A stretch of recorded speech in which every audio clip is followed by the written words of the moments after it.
Good Right, morning. friends.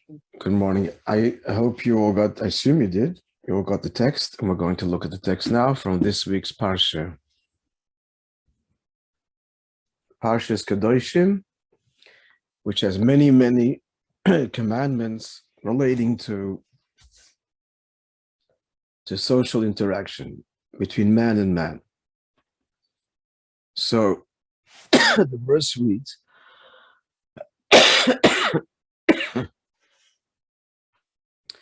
verse 14, chapter 19, reads, "You shall not curse a deaf person, even though he can't hear you. And of course, any other person as well." Then the verse concludes, which is our subject this morning. "You shall not place a stumbling block before the blind." In Hebrew, v'lifnei iver leisitin michsher. Before the blind, do not place a stumbling block. Then the verse concludes finally by saying, "V'yareisa melekecha ani Hashem." You must fear God, your Lord, I am God. So Rashi, as we all know, who wrote a commentary, a very basic commentary to explain the simple meaning of the verse. So Rashi comments on these words, and explains what is meant by not placing a stumbling block before a blind person. Now, before we even look at what Rashi says, we have to wonder why Rashi has to say anything. There's no need for an explanation. It's very clear. Do not put a stumbling block before the blind. As Nachmanides, that's the Ramban, writes, the verse is saying, one should not cause a blind person to be injured, thinking that this victim will not know who caused the injury because he's blind. Don't do that. That's pretty much what the verse is saying. So our first question is, before we even look at what Rashi says, is why is there a need to say anything? It's straightforward and clear. Rashi, as we have noted in the past many times, only makes a commentary when there is a difficulty with the verse. Rashi's mandate is not to supply the reader with insight and explanation. That's not his mandate. For that, one studies the Talmud and the Medrash and so on. Rashi's mandate is one objective and one objective only. And that is, when you read the verse, if you have a problem at the literal, plain, straightforward meaning of the verse, he will address that problem and answer it. But there is no problem. The verse is perfectly understood the way it is without a commentary. And yet Rashi does comment. And that's going to be our question. Let's see what Rashi says. Rashi says as follows, and I sent this text to you, so you've all read it before. It doesn't mean, says Rashi, literally placing a stumbling block before a physically literal blind person. Doesn't mean that. And again, we're shocked. What do you mean? Why doesn't it mean it? It's what it says. But Rashi is insisting it doesn't mean that. What does it mean? It means you should not give advice that is inappropriate for a person who is blind regarding a certain matter. In other words, don't give bad advice to which the person is blind to. What's an example, says Rashi, of bad advice? Do not tell a person who has a field, don't advise him, sell your field and buy a donkey. Apparently, the meaning is that's bad advice. Real estate is better than having a donkey. Rashi goes on to say, however, continues his illustration of a scenario of bad advice, and Rashi continues. So I'll read it again, let's get the flow. For example, do not tell a person, sell your field and buy a donkey if your plan is to take advantage of him and acquire the field from him. So we have a lot of questions on Rashi. Our first question is, there's no need for a commentary. The verse is perfectly clear on a literal level. Someone's blind, don't put a stumbling block in front of them. What compelled Rashi to tell us it's not what the verse is saying? It's something that is not literal, and we're talking about bad advice. That's our first problem. Our second problem is, if for whatever reason, which at this point we don't know, Rashi is compelled by the verse itself, by scripture itself, of course, to explain that the verse does not mean it literally, it rather means bad advice. Don't give bad advice to someone who is figuratively blind to it. Our question now is there a need for Rashi to illustrate this with an example? We could all come up with endless examples. There's no need for an illustration. What's the illustration? Don't sell your field and buy a donkey. It's a nice scenario, but the reader doesn't need examples. It's perfectly understood the way Rashi has just told us. Don't give bad advice when the person doesn't realize that it's bad advice. That's question number 2. Our third question is, what does Rashi add if your plan is to take advantage of him and acquire the field from him? Why is that relevant, what your intention is? It's the bad advice that counts. He already said, he already illustrated an instance, an example of bad advice, and that is, don't tell him a person has a field, don't advise him to sell it and buy a donkey.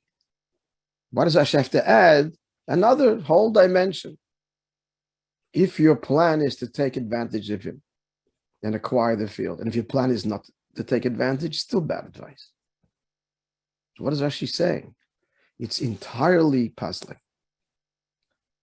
Further questions on Rashi. In the Midrash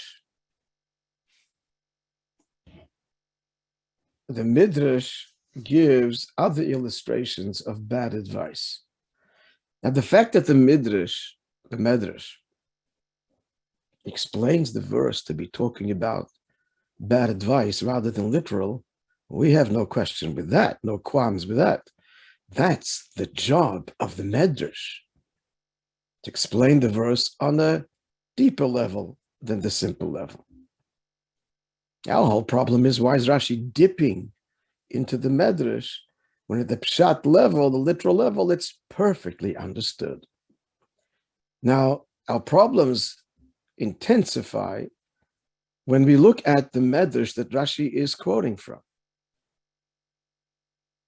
Our problem is, why are you going there? But he has gone there. And what does he quote? He quotes an example of the field and the donkey. But there are other examples there. And they are. Let me read them to you. The Midrash gives the following illustrations of bad advice. Number 1, don't tell a person, leave early in the morning.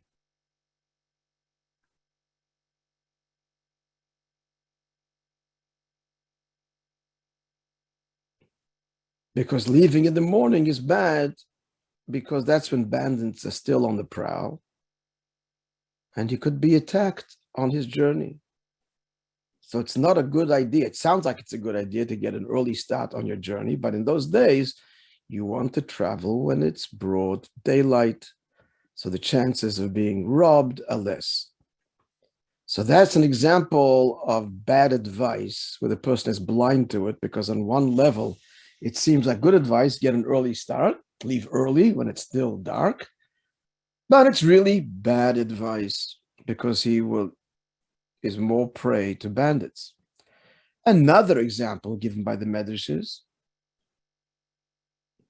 Don't tell a person leave at midday, because that sounds like, well, that's a good idea because that's when there's traffic. But on the other hand, it's not a good time to start a journey because the hot winds and the sun. And then the Medrash gives a third example about the field and the donkey. Why did Rashi choose number 3? Why didn't he choose, if he needs an example for bad advice, why did he skip the first example about the early travel, the second example about the midday travel? So if you're wondering when should you go, the answer is mid-morning. Again, not nowadays. We're talking about traveling by caravan or on foot. But why does Rashi ignore the first 2 examples? If you, for whatever reason, which at this point we have no idea, Rashi is compelled to say that the verse doesn't mean what you think it means on a literal level, but it means bad advice. And then he dips into the Medrash to find what the bad advice is, because that's the midrashic mandate, is to explain the verse on a deeper level. And we don't know why Rashi is going there, but he did. Well, why did he skip the first 2 illustrations? Why only the third one? All right, so these are the 4 or 5 questions that we have that leave us scratching our head and completely puzzled and mystified as to what compelled Rashi to give a commentary altogether. Why not just leave the verse well enough alone?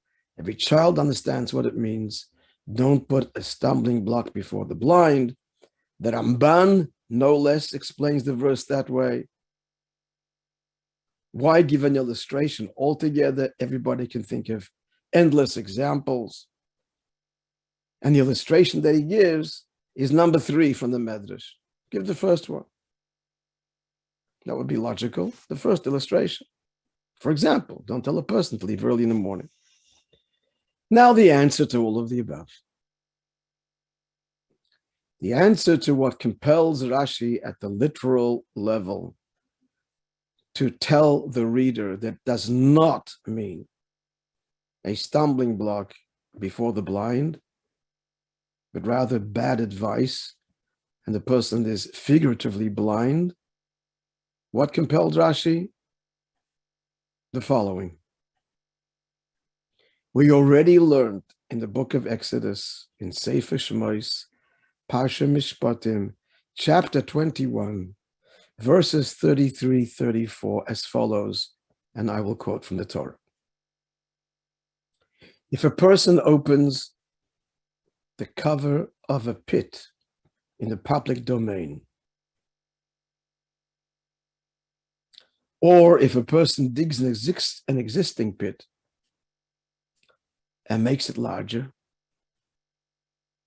and does not cover it, so it's a stumbling block.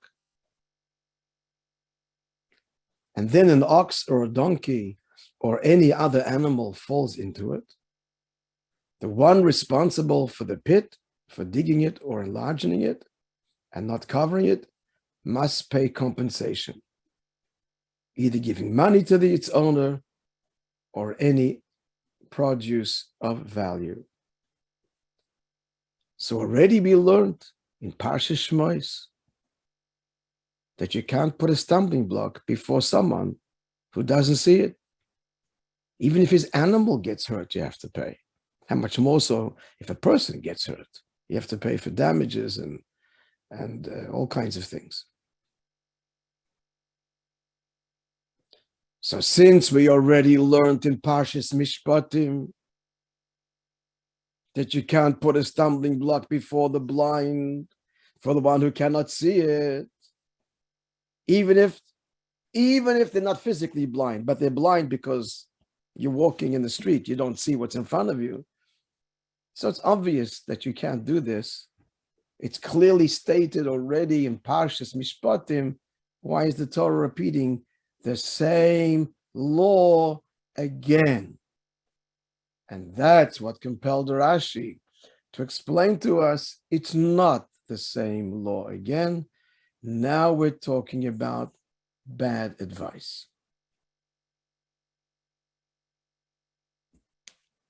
So we've answered our question.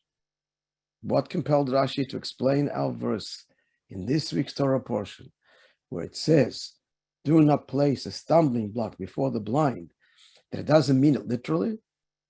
Answer, because we already were taught that before. And Torah does not repeat itself. It must be telling us a new law. So what's the new law? The new law is bad advice. But we still haven't answered our question in terms of what is the verse telling us. Rashi is compelled to go further and give an illustration.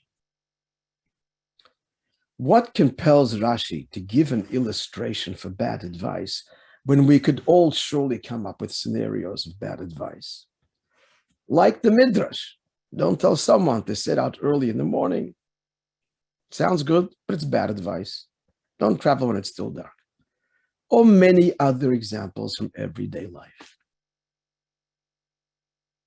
What compelled Rashi to give an illustration?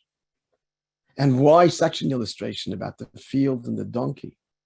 And then we had the problem, why does he add the detail when your intention is to get the field from him? Why is that relevant? The answer is because even to give bad advice that's going to cause a person injury is also obvious, and the Torah doesn't have to say it. The Torah has already made it very clear earlier that a person may not injure somebody else.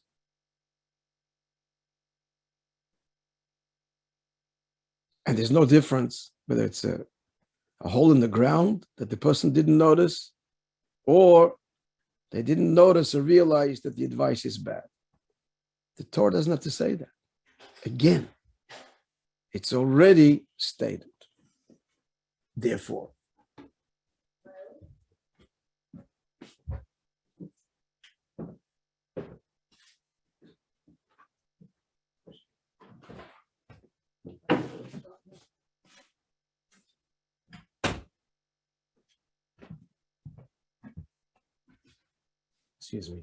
it's already stated, it's already obvious. It's obvious in Parshas Mishpatim and all of the damage laws that we learned that don't give a person bad advice that's going to harm him. Does the Torah therefore have to say it again? Don't put a stumbling block before the blind.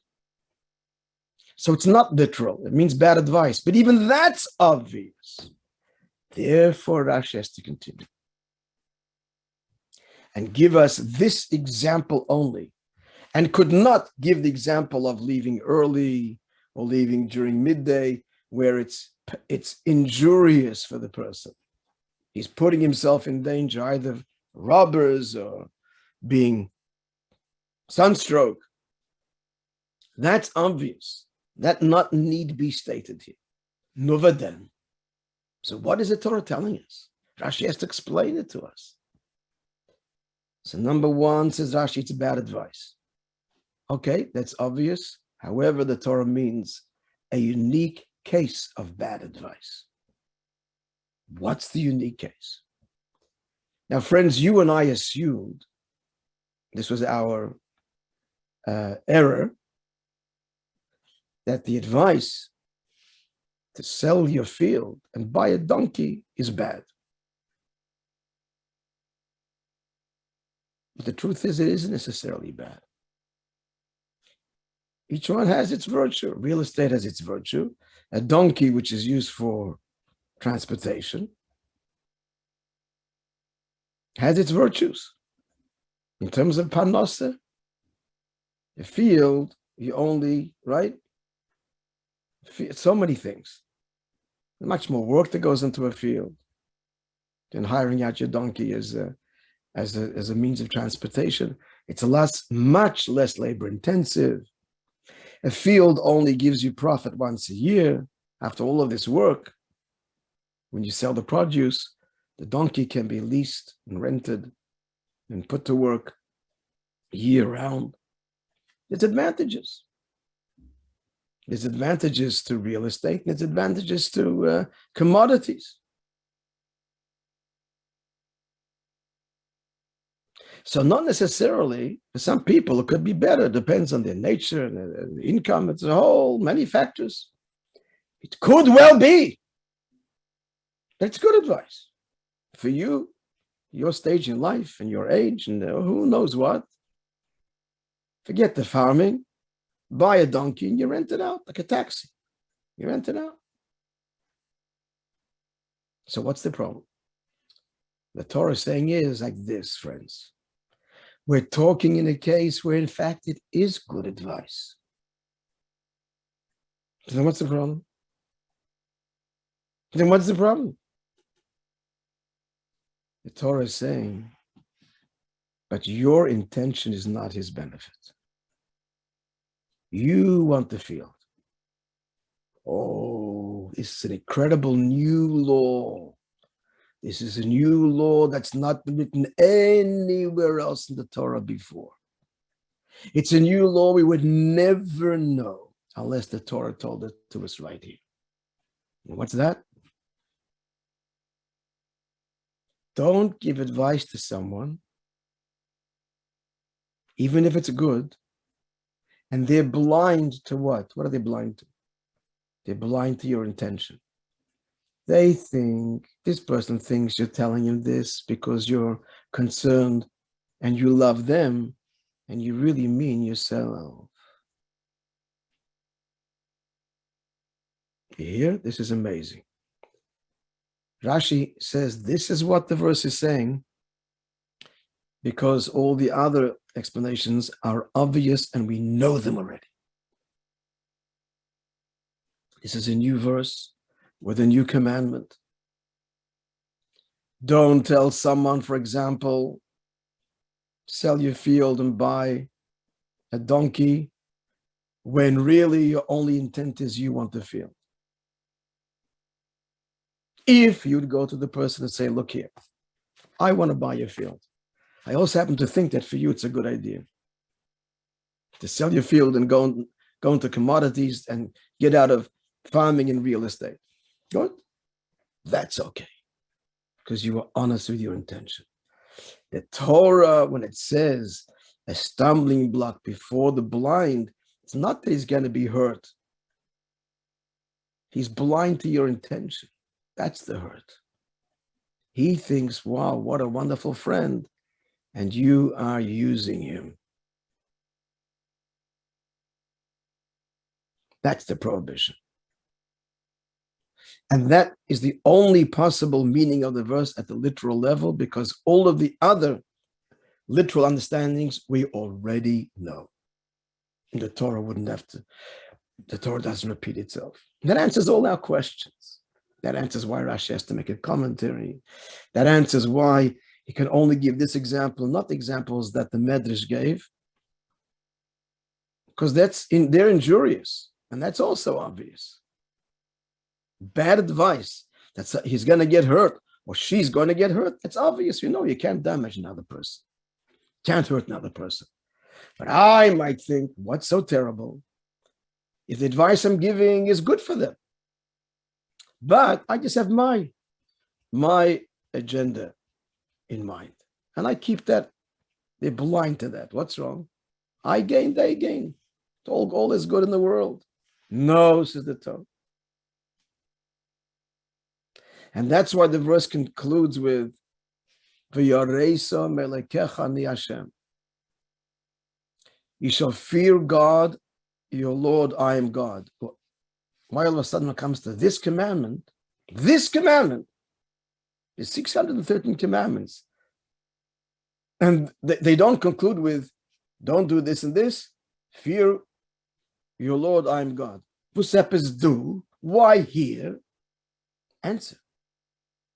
Because God says, only I know your intention. No one's going to know there's any problem here. He thinks you're your best. He thinks you're his best friend.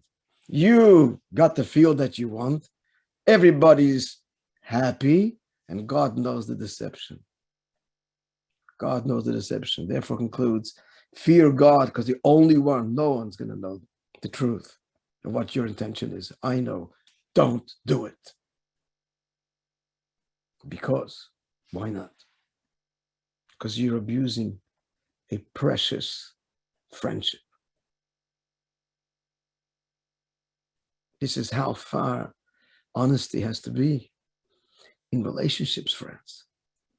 What an incredible message we're left with at the end. The person argues, what did I do? I didn't do anything wrong. I gave him advice that is good for him. No, so I gained and I got the field. I bought the field. It's a win-win. God says, no. No. You come to this person and you tell him, this is the scenario here. Listen, my friend, I've been thinking about you. You know what you should be doing. You know what's good for you. For you, better to go into commodities, into the transportation business. That's what we're talking about. The donkeys for transportation. Better to be in the farming business. And you give all the explanations. And that person thinks, wow, this guy's like been thinking about my benefit. I'm so moved and touched. Thank you, I'll do that. Hashem says, will not tolerate this. A duplicitous friendship and abuse. Under the guise of love, you're taking advantage. That's worse than just taking advantage. That's worse than just damaging outright. They're blind to your intention. You've used love. You've used words that he thinks are one thing, and it's really something else. You're making a mockery, says God. A mockery of another human being. You've duped him or her into thinking, wow, you're a nice guy, when you're really devious. You want the field. So you can try this whole scheme to convince him to sell it, which may be objectively right. But that's not your motivation at all. You want the field. That is making a mockery, abusing a relationship, abuse of love, or loving words. So again, what ought to be the scenario is honesty. You say to him, I want to buy your field. And I'm thinking that it may be a good idea for you as well. So the person who knows where it's standing and do the research and find out, then maybe he'll sell it. That's okay.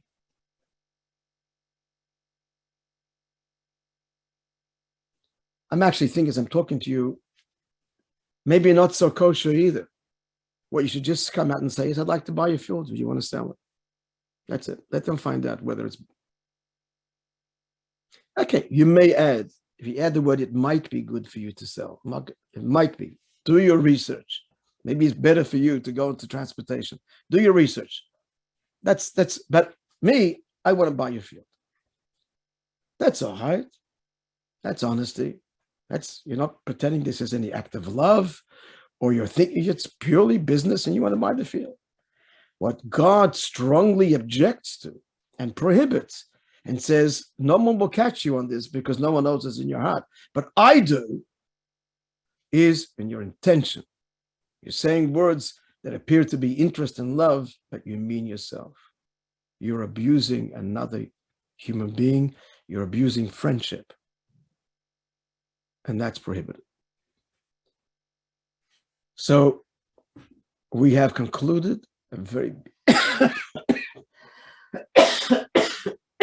excuse me, beautiful insight that Rebbe has now explained why Rashi was compelled to say what he did, why Rashi gives the illustration, why he adds the intention, all of the problems we had that entirely perplexed us when he read the Rashi now are all resolved, and we're left with such an incredible message that is so relevant at all times, but especially now, as we are all very keenly aware. We are now in the period of the Sphira, the counting of the Omer. We're all very much aware that it's a semi-mourning period because of the terrible tragedy of the death of 12,000 pairs of students of Rabbi Akiva. And we also know that the Talmud says they died because they were not respectful to each other on the level that was demanded from them. So this is a time of the year when we really want to be very self-critical of our own behavior and motives, relationships. We're all aware, friends, and I'm sure many of you do this, that every day you are thinking about your reading, that beautiful little exercise of the day in meditation, the counting of the Omer by Rabbi Simon Jacobson. Many of you have that beautiful little calendar. You can get it on, you can see it online every day. And it's a time now of examining ourselves critically and our motives and our character traits, our loves, and so on. So it's so appropriate that Parshas Kedoshim is read during this period. And we have here such a powerful message of what friendship is and the very strict prohibition of abusing friendship, even if the person will never know and it was good advice and everybody's happy. But we have abused something very precious and deep, and Hashem will not tolerate it. Powerful message. A very powerful message. A message of honesty. Now, it goes without saying, friends, and we talk about being honest, that obviously does not mean that you say everything you feel and think about your fellow, about your spouse, about your friend. God forbid. Even if that's the way I feel, that's the way I see you. That's not what honesty means. It's not what honesty means. But that's a subject for another time. But the message this morning, I think we're clear, and that is, do not express words that appear on the surface to the listener, to the recipient, to be words motivated by their benefit, when what you're saying and what you're suggesting is not about them, but about your benefit. That's the message from today. And that's something we can all apply without restriction. Thank you all for joining. Have a wonderful day and a wonderful week. Rabbi, an excellent message, really excellent. I think we can all We certainly use can. that. Yeah, excellent. Yeah. Thank You know the famous teaching. If you don't, I'll tell you now. If a word is worth one golden coin, silence 2. Absolutely. When in doubt, Yeah. Absolutely. be well, everybody, and have a wonderful week. Thanks for. Thank you, Rabbi. It's like you said. Thank you all. Good Bye-bye. to see everybody. Be well. Bye-bye.